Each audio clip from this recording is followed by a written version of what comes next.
창세기 1장 24절부터 31절 말씀을 보겠습니다.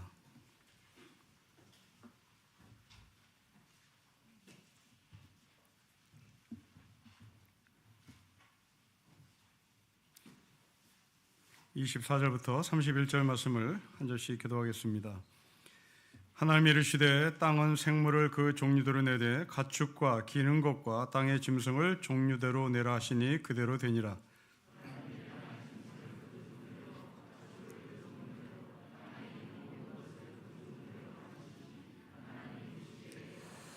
하나님이 이르시되 우리의 형상을 따라 우리의 모양대로 우리가 사람을 만들고 그들로 바다의 물고기와 하늘의 새와 가축과 온 땅과 땅에 기는 모든 것을 다스리게 하자 하시고,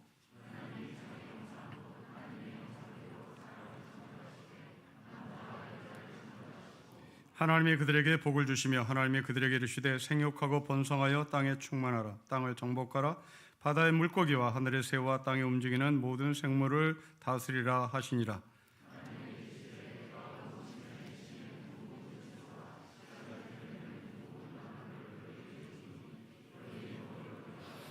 또 땅의 모든 짐승과 하늘의 모든 새와 생명이 있어 땅에 기는 모든 것에게는 내가 모든 푸른 풀을 먹을 거리로 주노라 하시니 그대로 되니라.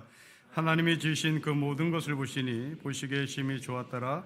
저녁이 되고 아침이 되니 이는 여섯째 날이니라. 아멘. 오늘 본문은 두 가지 내용을 담고 있습니다. 하나는 사람을 만드시는 하나님이시고요, 그리고 또 하나는 하나님께서 사람에게 주시는 선물, 또 미션에 대한 말씀입니다. 하나님은 인간을 만드시기 전에 모든 창조물, 모든 피조물들을 창조하셨습니다. 그리고 인간을 맨 마지막에 창조하셨습니다. 이것은 곧 인간이 우주의 주인공이라는 말입니다. 연극 무대에서 주인공은 나중에 등장합니다.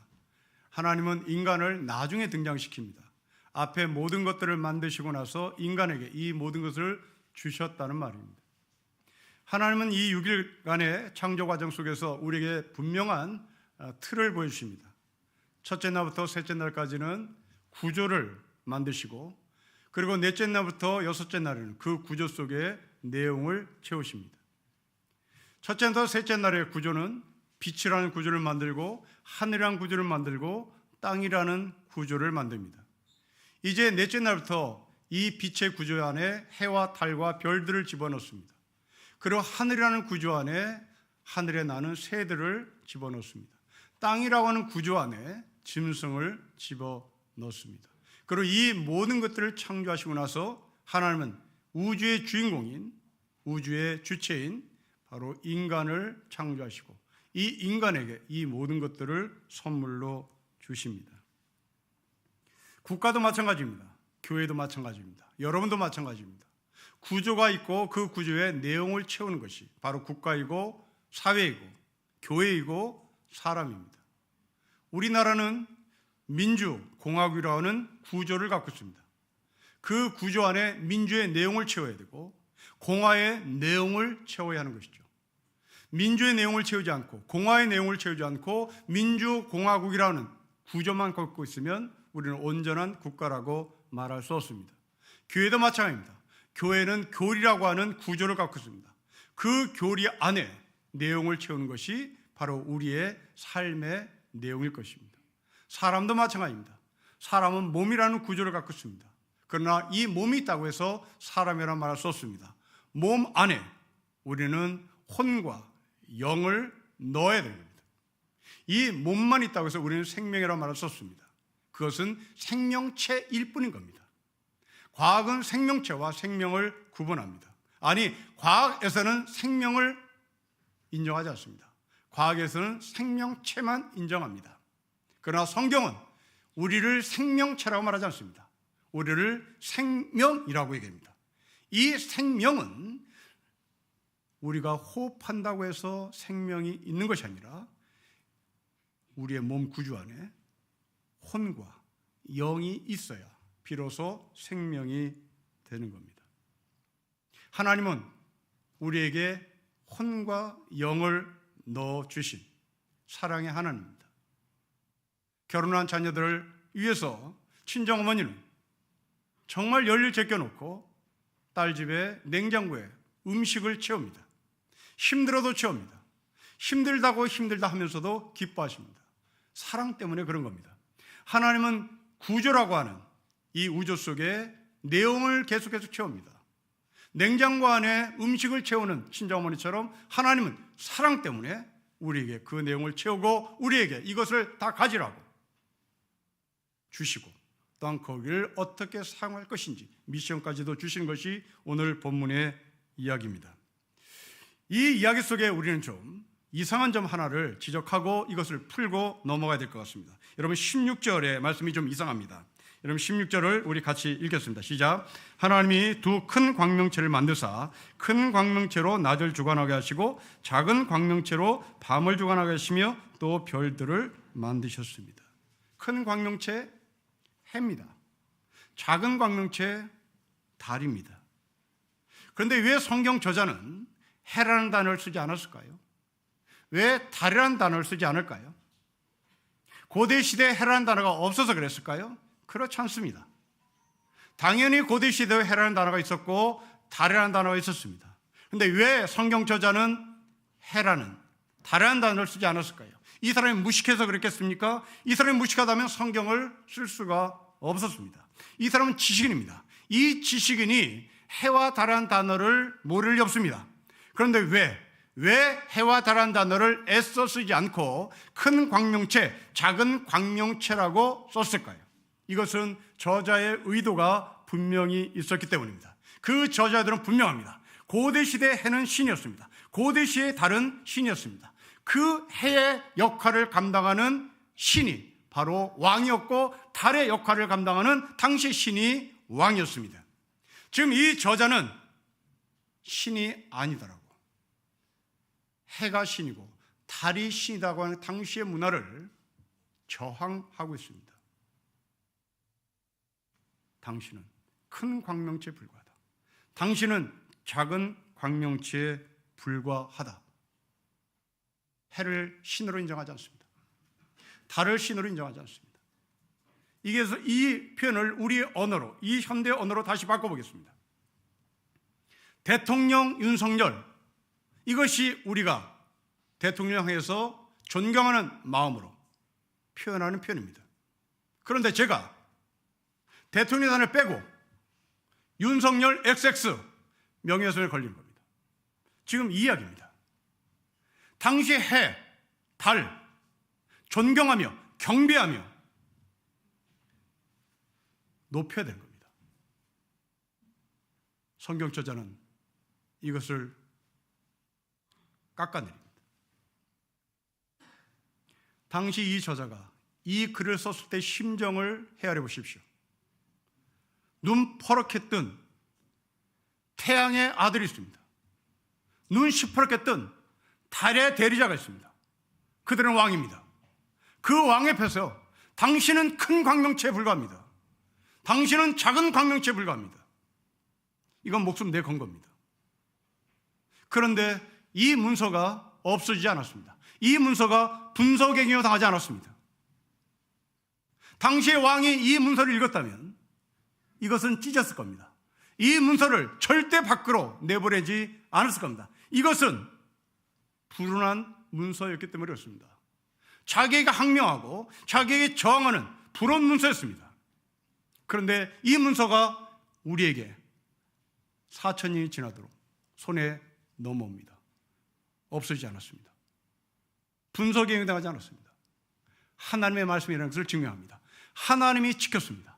하나님이 지키고 우리에게 이 말씀을 전달해 주고 있습니다. 그것만이 아닙니다. 해와 달과 별들은 스스로 빛을 발하는 발광체가 아니라고 하는 것을 분명히 합니다. 너는 큰 광명체다. 너는 작은 광명체다. 빛의 원천이 있다. 첫날에 빛을 만들었다. 그 빛의 공간에 너를 집어넣었더니 너는 큰 광명체가 됐다. 너는 그 빛이라는 공간에 너를 집어넣었더니 너는 작은 광명체가 되었다고 말합니다. 해가 빛나는 이유, 달이 빛나는 이유는 네 스스로 발광할 수 있는 능력이 있기 때문이 아니라 빛이 있었기 때문에 그 빛을 반사하는 피사체에 불과하다는 것을 성경 저자는 말하고 있습니다. 거듭 말씀드립니다. 고대시대 해와 고대시대 달은 신이었습니다. 그 신을 대리하는 왕들이었습니다. 그 왕들이 말합니다. 너가 스스로 왕이 된 것이 아니라, 너가 능력이 있어서 왕이 된 것이 아니라 바로 빛이 너에게 왕이라고 하는 빛을 비춰줬고, 너는 그 왕이라고 하는 것을 반사는 반사체에 불과하다는 것을 말씀하는 겁니다. 여러분, 지금도 북한에서는 김일성을 민족의 태양이라고 부릅니다. 그들이 말하는 김일성을 민족의 태양이라고 말하는 그 김일성은 스스로 발광을 하는 발광체라는 말입니다. 이 문화가 고대 바빌론에 그대로 있었다는 이야기죠. 성경은 김일성을 태양이라고 말하는 북한 사람들에게 김일성은 빛의 원천이 아니라 피사체에 불과하다. 북한 사람이 동의하겠습니까? 이게 고대 시대에 목숨 걸고 하나님의 말씀을 대언했던 저자의 심정이었다는 얘기입니다. 여러분들이 북한에 가서 이 말씀을 가지고 설교하실 수 있겠습니까? 민족의 태양 김일성은 민족의 태양 김일성이 아니라 민족의 큰 발광체, 작은 발광체에 불과한 사람이라고 여러분 설교할 수 있겠습니까? 이게 문서입니다. 이게 오늘 본문이에요.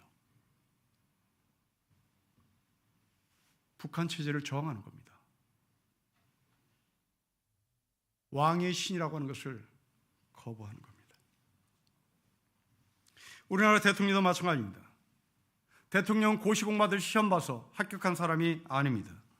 우리가 뽑았기 때문에 대통령의 자리가 빛나는 겁니다. 우리가 뽑았기 때문에 외교 무대에 나가는 겁니다. 우리가 뽑았기 때문에 외국의 원수들을 만나는 겁니다.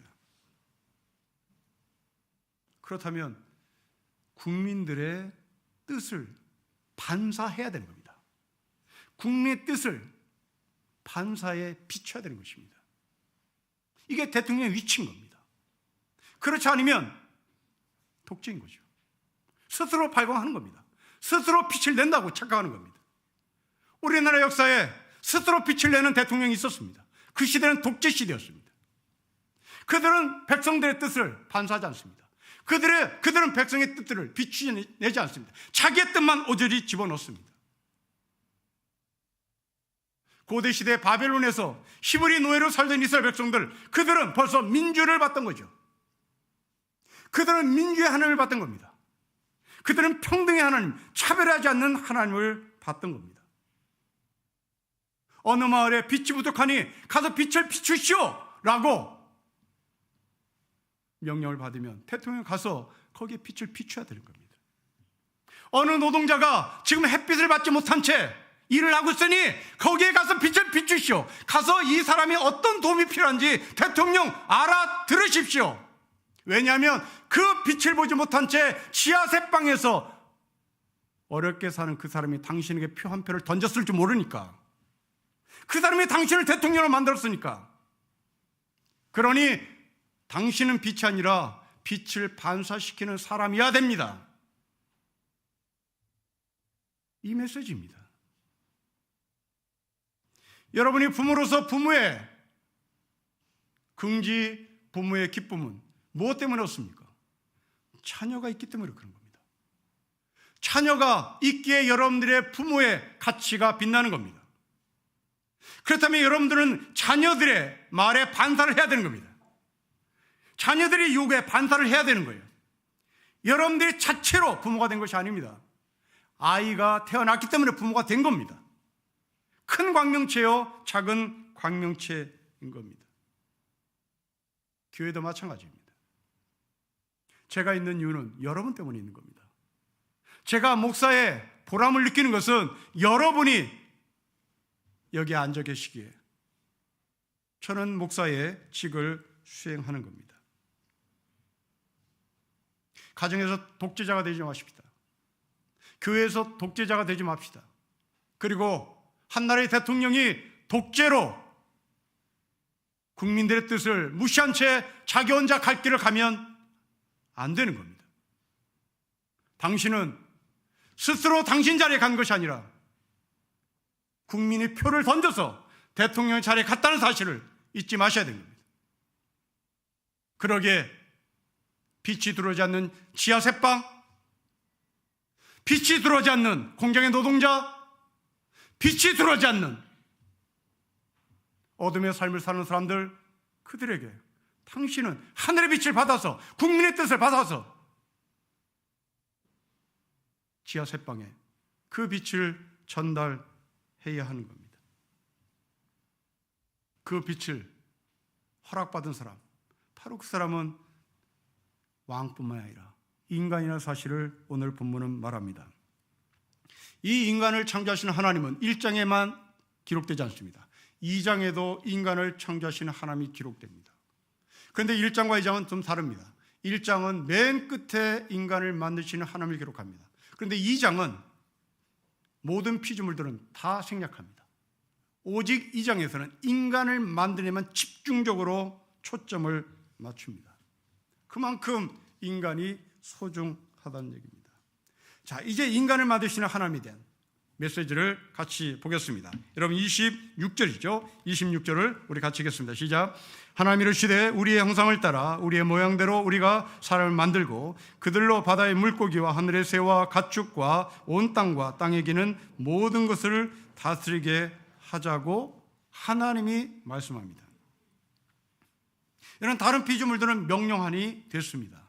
그런데 인간은 명령을 해서 만들어진 존재가 아니라 무엇을 하자, 인간을 만들자, 결심하고 인간을 만들자라고 서로 의논합니다. 이 의논 가운데 우리는 좀 또 이상한 표현 하나를 봅니다. 우리라는 단어입니다. 여러분 26절 우리라는 단어가 3번씩 나옵니다. 우리가 알고 있는 하나님은 유일신입니다.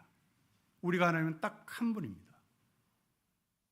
그런데 갑자기 인간을 만들 때 복수가 등장합니다.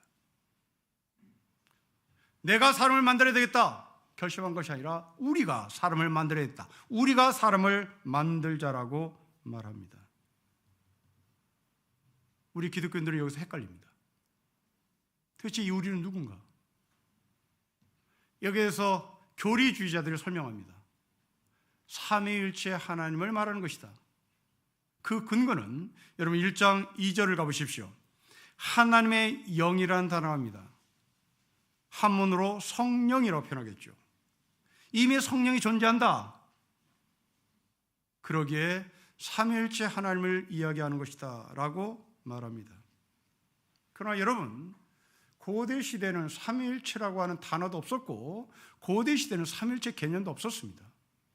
삼위일체라고 하는 기독교 교리는 콘스탄틴 황제가 기독교를 공인한 313년 이후에 신에 대한 논쟁의 결과로 만들어진 교리일 뿐인 겁니다. 주 313년 이후에 나온 교리의 개념입니다. 지금 이것은 주전 이야기입니다. 그러니 이것을 삼일체 교리라고 끌어들이는 것은 대단히 논리 비약입니다. 두 번째입니다. 이 우리라는 단어는 하늘에 있는 하나님과 함께 존재하는 하늘의 천상의 천사들이라고 해석하는 사람이 있습니다. 여러분 욥기에 보면 하나님이 천상의 천사들을 불러 회의를 하는 광경이 나옵니다. 동방의 의인이라는 욥이라는 사람이 있습니다. 이 욥이 아름다운 삶을 살고 있습니다. 그러자 사탄이 거기 한 천사가 등장해서 이 욥을 한번 꺾어봅시다. 이 욥을 한번 쓰러뜨려 봅시다. 과연 하나님을 잘 섬기는지 시험해 봅시다. 회의를 하는 관계에 나옵니다.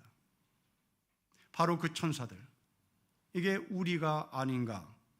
요한계시록 4장에도 하나님을 중심으로 천상에 사는 천사들이 회의를 하는 관계에 나옵니다. 교리로 삼일체 하나님이라고 설명하는 사람보다 좀 더 설득력이 있어 보입니다.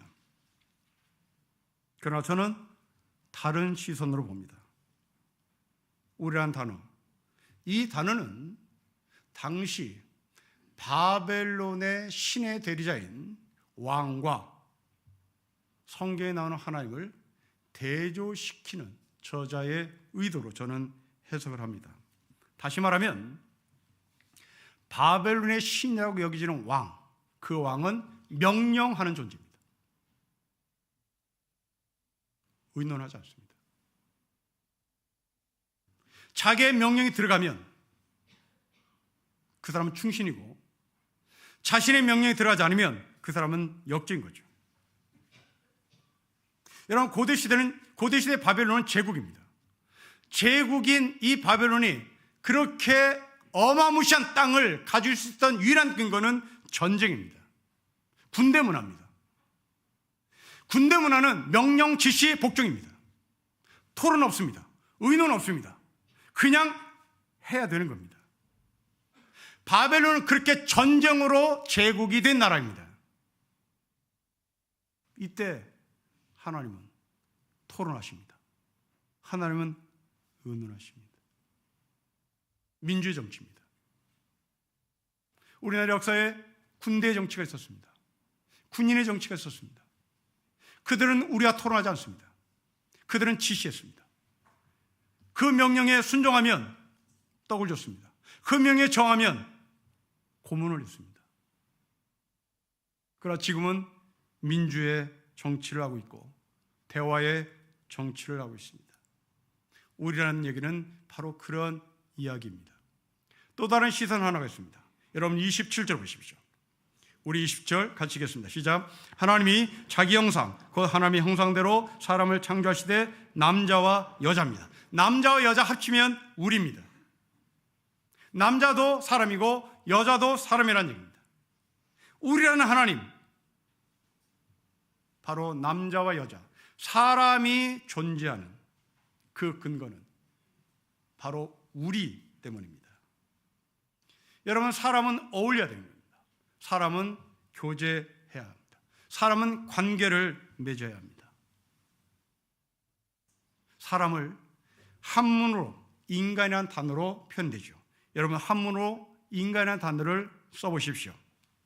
인간은 문으로 들어가는 존재입니다. 남자도 문으로 들어갑니다. 여자도 문으로 들어갑니다. 새길 없습니다. 쪽문 없습니다. 왕이건 노예건 문으로 들어가야 되는 겁니다.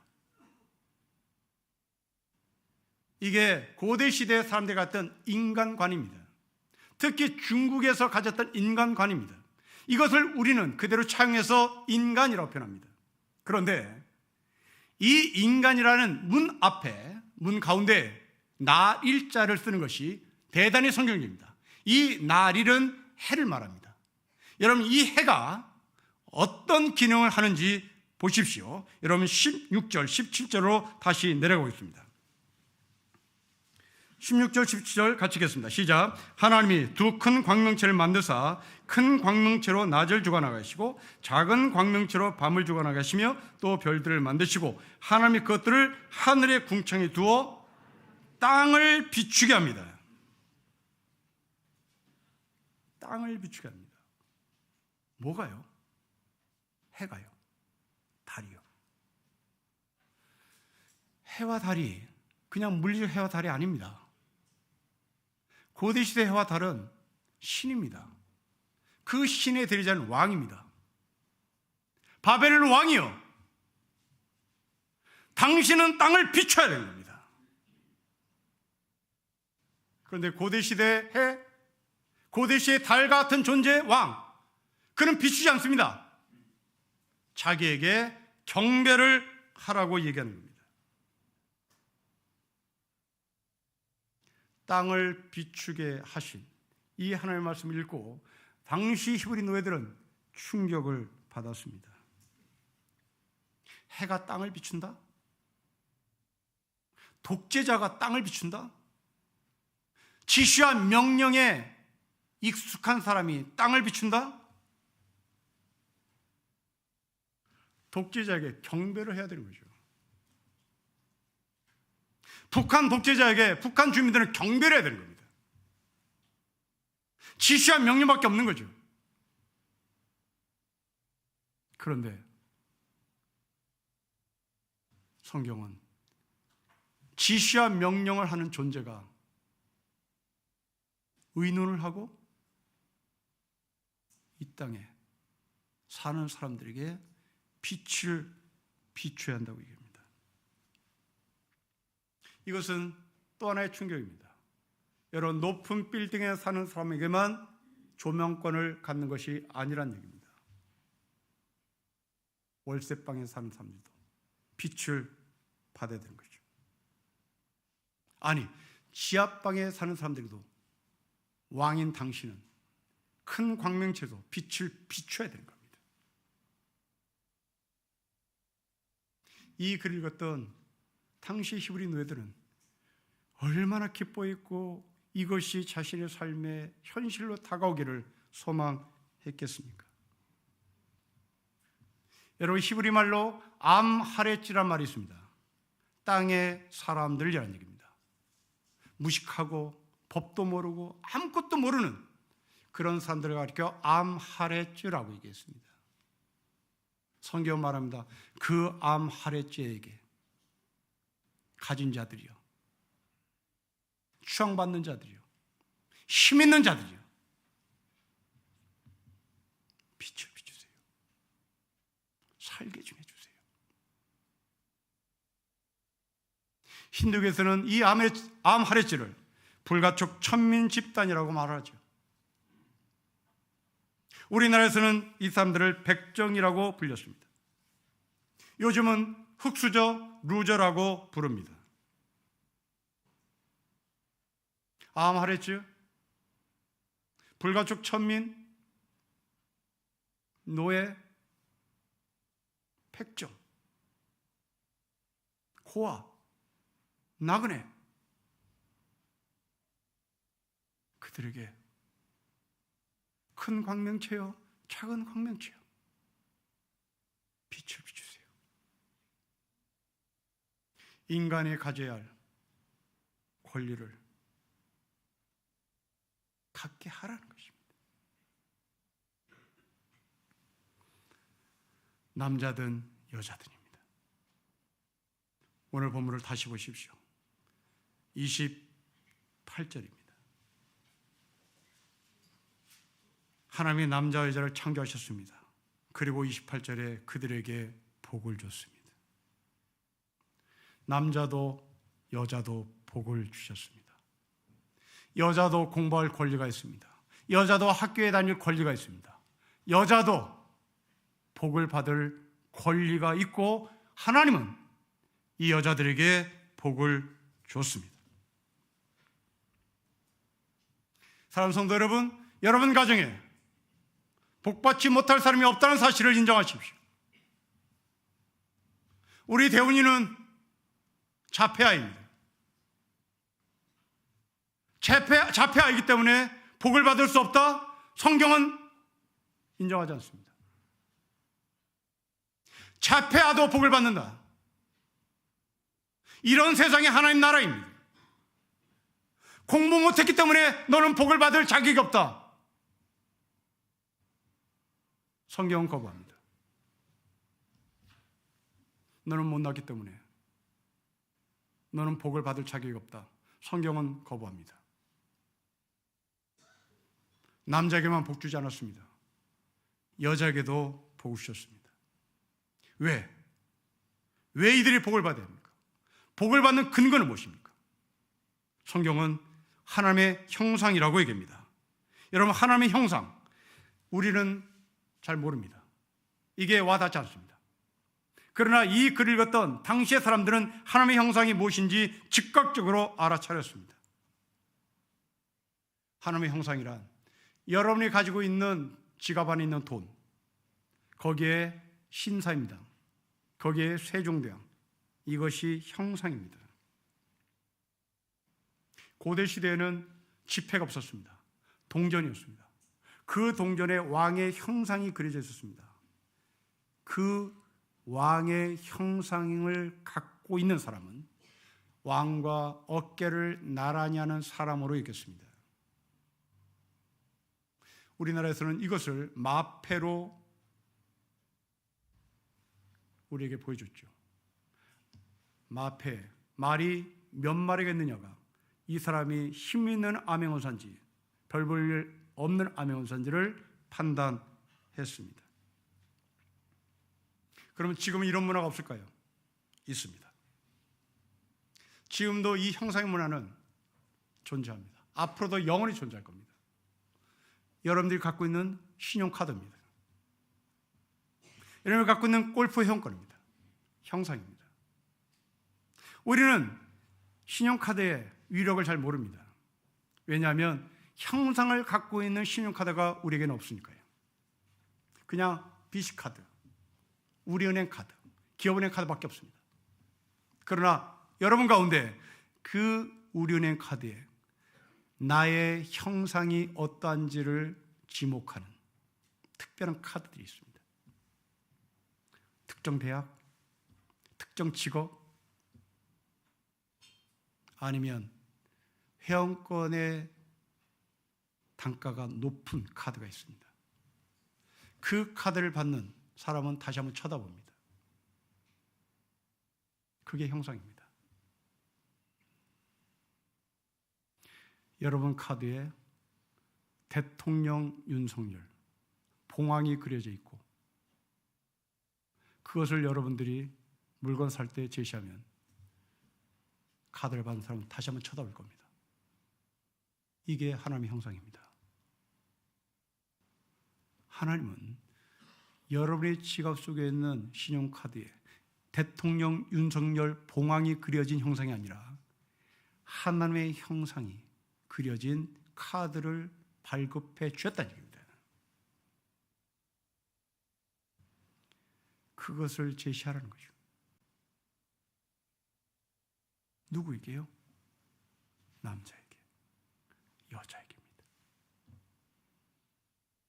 노예, 히브리 노예들. 바벨론의 왕의 형상을 뛰어넘는, 바벨론의 왕의 형상이란 큰 광명체에 불과하지만 하나님의 형상은 그 큰 광명체를 창조하신 하나님이시고 그 하나님의 형상을 당신 지갑에 있는 신용카드에 그려 넣어 주겠다고.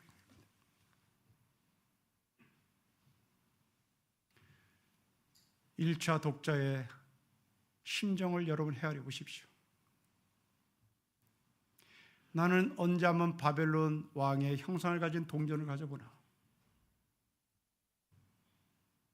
그때 하나님 말씀하시기를 그보다 더 뛰어난 하나님의 형상을 가지고 있다. 그러면 이제 이 신용카드를 사용해야겠습니다. 어떻게 사용할까요? 어디에 사용할까요? 이 신용카드를 사용하는 분야, 그리고 어떻게 사용할 것인지 하나님은 말씀합니다. 여러분 28절입니다. 우리 28절 같이 읽겠습니다. 시작. 하나님이 그들에게 복을 주시며 하나님이 그들에게 이르시되 생육하고 번성하여 땅에 충만하라. 땅을 정복하라. 바다의 물고기와 하늘의 새와 땅에 움직이는 모든 생물을 다스려라. 신용카드를 사용해라. 세 분야에 사용해라. 생육 번성해라. 땅을 정복해라. 바다의 물고기와 공중에 나는 새를 다스려라. 여러분, 여기에 담겨진 의미가 뭘까요? 이 세 가지의 공통점이 있습니다. 이 세 가지의 공통점은 우상입니다. 하나님의 형상을 가진 신용카드를 가진 성도들이여, 당신들은 세상에 나가서 이 우상과 한판 싸워야 합니다. 정말 우상인지를 짚어보겠습니다. 첫째, 공중의 새와 바다의 물고기를 다스려라. 토템 사상입니다. 토템입니다. 새에게 머리 조아지 말아라. 바다 물고기에게 머리 조아지 말아라. 지금도 어촌에 있는 사람들은 풍화제를 지냅니다. 토템입니다. 우상입니다. 하나님의 형상을 가진 사람들이여, 당신들은 독수리 앞에 절하지 말아라. 물고기 앞에 절하지 말으라.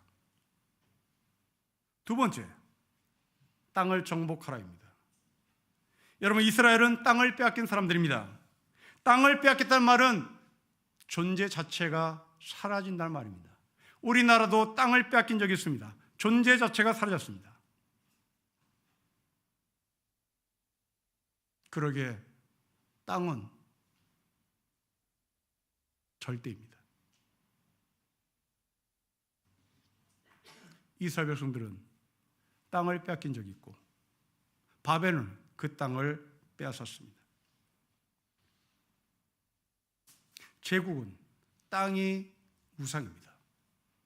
어떻게든 땅을 확보해야 하는 겁니다. 북한에서는 공산당들이 지주들의 땅을 빼앗았습니다. 땅을 빼앗긴 지주들은 남한으로 내려왔습니다. 그들이 남한에서 한 일이 무엇입니까?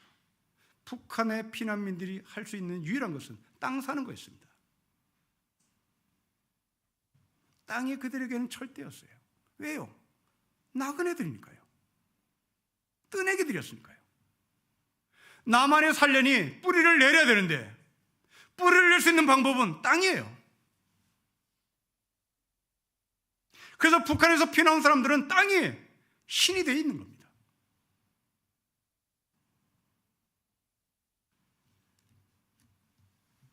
우리는 지금 모두 다 북한에서 피난 내려온 사람처럼 부동산을 신으로 여기고 살고 있습니다. 땅 앞에 고개를 조아리죠. 이런 사람이 말합니다. 땅을 정복하세요. 땅에게 당신의 영혼을 정복당하지 마세요.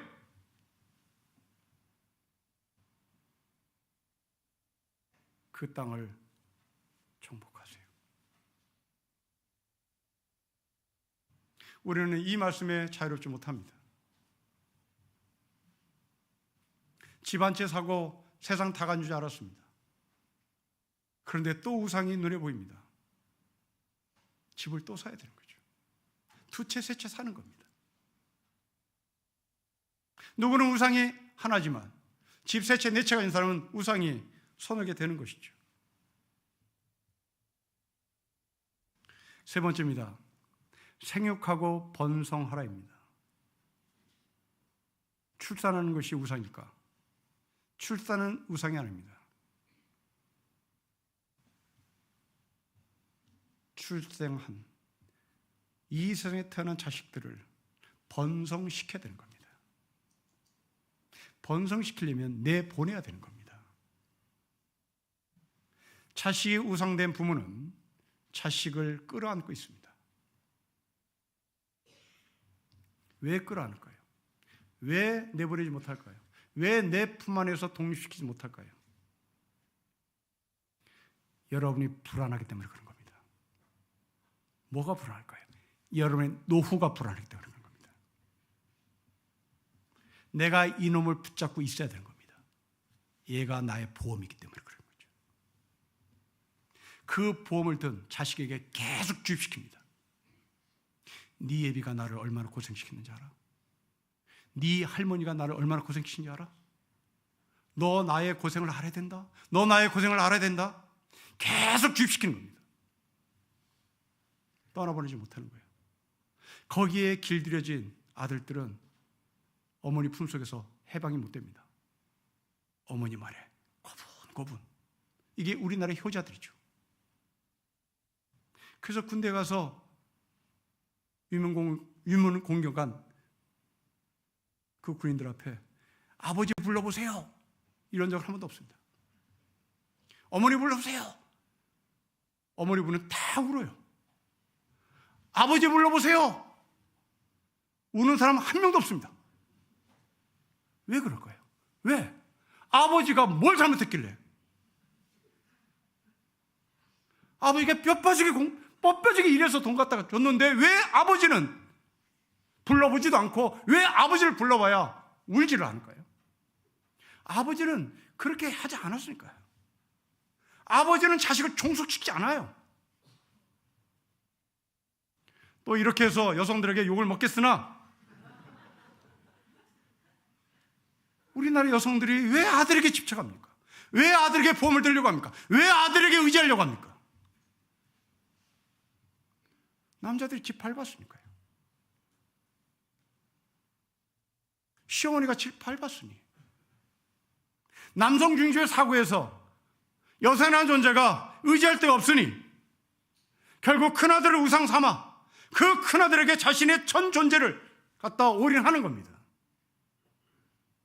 이런 사람이 말합니다. 내보내라. 자식을 우상으로 삼지 말아라. 어머니 품속에서 40이 되었고 50이 되었음에도 불구하고 어머니 효자 남자 여러분, 그 효가 제대로 된 효인지 아니면 나의 어머니가 나를 우상 삼아 붙잡고 계신 것인지를 파악하십시오. 그리고 어머니 여러분, 여러분들이 남편으로부터 시어머니부터 집 밟힌 것에 대해서 저는 위로합니다. 그런 세상 나오지 말아야 되겠죠. 그러나 그렇다고 해서 아들에게, 딸에게 올인하지 마십시오.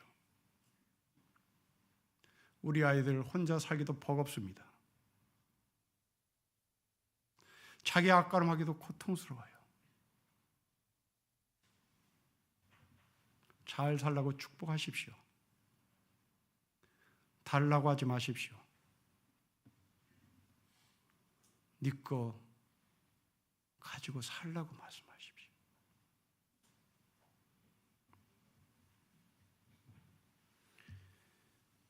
해를 해라고 말하지 않고 달을 달이라고 말하지 않는 이유, 그 해와 달이 우상이었기 때문입니다. 우리도 이런 우상을 다 가지고 있습니다. 새의 우상, 물고기의 우상, 땅의 우상, 자녀에 대한 우상이 있습니다. 이 우상을 이길 수 있는 유일한 길은 내 지갑 속에 담겨진 신용카드 하나님의 형상입니다. 이 하나님의 형상으로 폼나게 살 수 있습니다. 카드를 제시하십시오. 하나님의 형상에 카드를 제시하시오. 내가 이 땅에서 비록 비루한 삶을 살지만 너에게 고개 숙이지 않아. 너에게 비굴하게 무릎 꿇지 않아. 나는 하나님의 형상을 가진 사람이다 외치며 빛의 원천이신 예수 그리스도로 말미암아 우리가 빛을 반사하는 세상의 빛으로 살기를 주의 이름으로 축복합니다. 기도하겠습니다. 하나님 아버지, 우리에게 하나님의 형상을 주셨으니 어떤 우상 앞에 비굴하지 않고 어떤 우상 앞에 무릎 꿇지 않고 그 우상을 넉넉히 이겨 승리하는 하늘의 백성으로 당당하게 살게 해주십시오. 예수님의 이름으로 기도합니다. 아멘.